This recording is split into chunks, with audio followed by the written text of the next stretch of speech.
হ্যাঁ ভাবি, দেখলামই তো সবাই বানাইতেছে, আপনিও বানাইছেন। আপনারটা অনেক সুন্দর হয়েছে। আসলে আমিও বানাইতাম, আমার ভালো একটা স্মার্টফোন নাই তো। পরিবারের জন্য খাটতে খাটতে জীবনটা শেষ, ভালো একটা স্মার্টফোন কিনবো ওইটার সুযোগই হইলো না। আসলেই তো, আম্মা তো আমার ঘরে সব কিছুই দিছে, আর আজকে একটা সামান্য স্মার্টফোনের লেগে আম্মা কষ্ট পাইতেছে। আমার কিছু একটা করতে হইব। ভাগ্যিস বিকাশের সেভিংস অপশনটা ছিল। 6 মাস ধরে আমি বিকাশের সেভিংসে অল্প অল্প করে টাকা জমাইতেছি একটা ভালো ট্যুরের জন্য। ট্যুর অন্য কখনো দিব। আম্মুর ফোনটা প্রয়োজন, আম্মুর এই টাকা দিয়ে একটা ফোন নিয়ে দিই। মা, এই যে তোমার স্মার্টফোন। বাইচা থাক বাবা।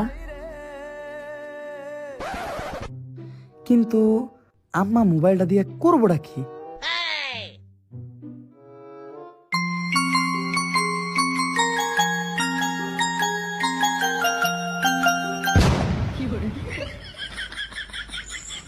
ট্রেন্ডিং ভিডিওটা বানাইতেছিলাম আর কি।